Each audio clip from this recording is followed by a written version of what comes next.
500 টাকায় 5 এমবিপিএস এর পরিবর্তে 10 এমবিপিএস গতির ফিক্সড ইন্টারনেট পাবেন ব্রডব্যান্ড গ্রাহকরা, যা আজ থেকেই কার্যকরের ঘোষণা দিয়েছে আইএসপিএবি।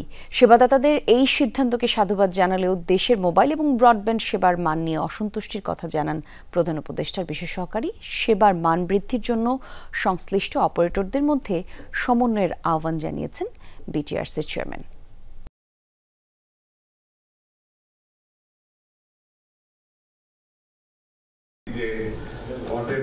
সকালে ইন্টারনেট সেবার সমস্যা, সম্ভাবনা ও করণীয় বিষয়ে সেমিনারের আয়োজন করে টেলিকম রিপোর্টারদের সংগঠন টিআরএনপি। কিভাবে সেবার মানটাকে বাড়ানো যায় সেক্ষেত্রে সরকারের ভাবনা কি? বিটিআরসি মিলনায়তনে আয়োজিত গ্রাহক পর্যায়ে ইন্টারনেটের দাম না কমলেও 500 টাকায় 10 এমবিপিএস ব্যান্ডউইথ সরবরাহের ঘোষণা দেন আইএসপিএবি এর সভাপতি।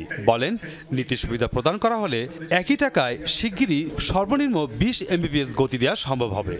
আমাদের প্রত্যেকটা গ্রাহক এখন থেকে 10 এমবিপিএস পাওয়া শুরু করবে এবং ইসির আরো অনেকে উপস্থিত আছে। সিদ্ধান্ত অলরেডি আমাদের ইসিতে হয়েছে, আজ থেকেই 10 এমবিপিএস পাবেন। তার পাশাপাশি 20 এমবিপিএস আমরা অচিরেই, আমার কিছু সহায়তা দরকার, বিশেষ করে বিটিআরসি এবং মন্ত্রণালয়ের সহায়তা দরকার। সেই সহায়তাটুকু পেলে আমি মনে করি খুব সহজে আমরা 20 এমবিপিএস সেই 500 টাকায় আমরা দিতে সক্ষম হব। ব্যান্ডউইথ সঞ্চালন খরচ কমিয়ে আনা এবং অ্যাক্টিভ শেয়ারিং এর সুযোগ দেওয়ার দাবি জানান ব্রডব্যান্ড সেবাদাতারা। কমন নেটওয়ার্কের ব্যবহার বৃদ্ধির আহ্বান জানান এনটিটিএন অপারেটররা। বলেন, এনটিটিএন অপারেটরদের কার্যক্ষমতা সংকুচিত করা হলে নেতিবাচক প্রভাব পড়বে সার্বিক ইন্টারনেট সেবায়। ট্রান্সমিশন কস্ট কমন নেটওয়ার্ক ব্যবহারের মাধ্যমে কি করে কমতে পারে, এরই ভিতরে আপনার 10,000 টাকার ট্রান্সমিশন কস্ট 40 টাকায় চলে আসছে। যদি এই জায়গায় আসতে পারে 5 টাকায় আসতে পারবে, খুব বেশি ডিফারেন্স না। কিন্তু বিষয়টা হচ্ছে কমন নেটওয়ার্কটাকেই ব্যবহার করা। ইন্টারনেট সেবার গুণগত মান উন্নয়নের তাগিদ দেন প্রধান উপদেষ্টার বিশেষ সহকারী ফয়েজ আহমেদ তৈয়ব। বলেন, বাংলাদেশে ইন্টারনেটের সেবার মান এই অঞ্চলের মধ্যে তলানিতে।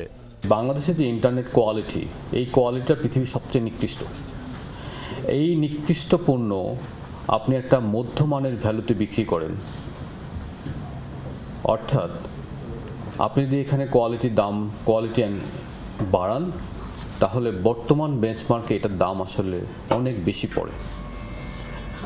সেই দিক থেকে আমি মনে করি বাংলাদেশের ইন্টারনেটের কোয়ালিটি বিবেচনায় এর দাম পৃথিবীর অন্যতম সবচেয়ে বেশি। ইন্টারনেট এবং অন্যান্য ডিজিটাল সেবা বিস্তৃত করার লক্ষ্যে অবকাঠামো খাতে আরও বিনিয়োগ করার আহ্বান জানান বিটিআরসির চেয়ারম্যান।